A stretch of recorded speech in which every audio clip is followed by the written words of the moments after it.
CGI का वक्फ bill पर बड़ा झटका, उड़ा दिए होश।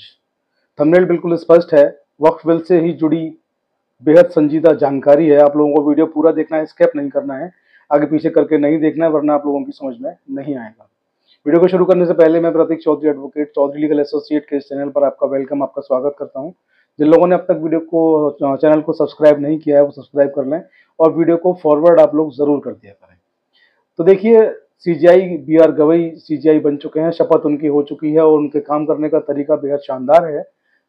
शपथ ग्रहण के बाद से ही लगातार सुर्खियों में बने हुए हैं। कभी राष्ट्रपति जो है उनसे सवाल पूछती हैं, राय मांगती हैं विधिक विषयों पर, कभी वो जो है यात्रा पर स्वागत समारोह में मुंबई पहुंचते हैं, वहां उनके प्रोटोकॉल में गंभीर चूक उल्लंघन होता है। तो लगातार सुर्खियों में बने हुए हैं और देश का सबसे बड़ा मुकदमा जो अभी सुप्रीम कोर्ट में लंबित है, वक्फ बिल संशोधन अधिनियम का, जिसकी अध्यक्षता पहले जो है सीजीआई, पूर्व सीजीआई कहेंगे, संजीव खन्ना साहब कर रहे थे। क्योंकि वो रिटायर हो चुके हैं तो उस पीठ में मुख्य न्यायाधीश जो है सुप्रीम कोर्ट के, वो उसके अध्यक्ष थे। तो बी.आर. गवई जो है अब उसके अध्यक्ष उस टीम में आ गए हैं। जो जस्टिस की जो बेंच है उस बेंच में अब आ गए हैं सुनवाई करने के लिए। तो सुनवाई जो है शुरू हो चुकी है और अभी जो लेटेस्ट सुनवाई हुई उस सुनवाई में उन्होंने कुछ ऐसा कहा कि सबके होश उड़ गए। देखिए, नवभारत टाइम्स जो है, मैं यहाँ से आपको ब्रीफ कर दूं पहले कि आखिर ऐसा क्या हुआ है। सीजीआई ने कहा कि जब तक मजबूत केस नहीं, अदालतें हस्तक्षेप नहीं करती। बहुत बड़ी बात उन्होंने यहाँ पर कही है, जब तक मजबूत केस नहीं, अदालत हस्तक्षेप नहीं करती। वक्फ एक्ट पर सीजीआई की दो टूक। यहाँ देखिए, याचिकाकर्ताओं की तरफ से क्या कहा गया इस मामले पर। याचिकाकर्ताओं की लिखित दलीलें अब तक कई अन्य मुद्दों तक चली गई हैं। मैंने इन 3 मुद्दों के जवाब में अपना हलफनामा दाखिल किया है। मेरा अनुरोध है कि केवल 3 मुद्दों तक ही सीमित रखा जाए। वक्फ अधिनियम 2025 के प्रावधानों को चुनौती देने वाले लोगों की ओर से वरिष्ठ अधिवक्ता कपिल सिब्बल और अभिषेक सिंघवी ने इन दलीलों का विरोध किया कि अलग अलग हिस्सों में सुनवाई नहीं हो सकती। एक मुद्दा अदालत द्वारा waqf by user, waqf by deed घोषित संपत्तियों को गैर अधिसूचित करने के अधिकार का है। केंद्र सरकार ने क्या कहा इस पूरे मामले पर बता दूं आपको। केंद्र ने मंगलवार को उच्चतम न्यायालय से आग्रह किया कि वक्फ संशोधन अधिनियम की वैधता को चुनौती देने वाली याचिकाओं पर अंतरिम आदेश पारित करने के लिए सुनवाई को 3 चिन्हित मुद्दों तक सीमित रखा जाए। कि केंद्र सरकार ने एक प्रस्ताव रखा कि इसको 3 भागों में बांट दिया जाए, 3 चिन्हित मुद्दों तक ही सीमित इसको रखा जाए।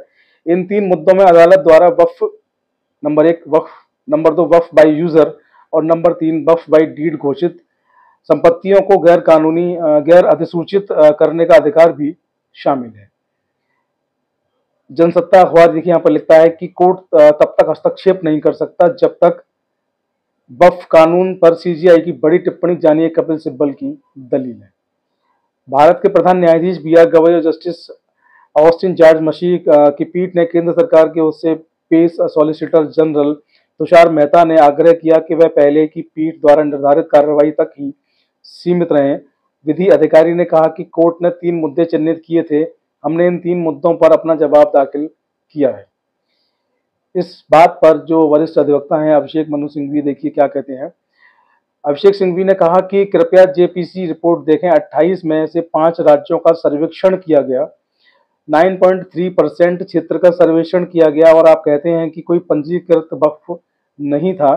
सीनियर एडवोकेट सीयू सिंह ने कहा कि पंजीकरण न होने के अलावा मुतवल्ली के लिए कोई अन्य परिणाम नहीं है। वहीं अगर बात करें कि कपिल सिब्बल ने, तो उन्होंने भी यहाँ बहुत कुछ कहा है। और देखिए, केंद्र ने वक्फ संशोधन अधिनियम 2025 को पिछले महीने अधिसूचित किया था, जिसके बाद इसे 5 अप्रैल को राष्ट्रपति द्रौपदी मुर्मू की मंजूरी मिल गई थी। इस विधेयक को लोकसभा में 288 सदस्यों के मत से पारित किया गया था, जबकि 232 सांसद इसके खिलाफ थे। राज्यसभा में इसके पक्ष में 128 और विपक्ष में 95 जो सांसद हैं उन्होंने मतदान किया था।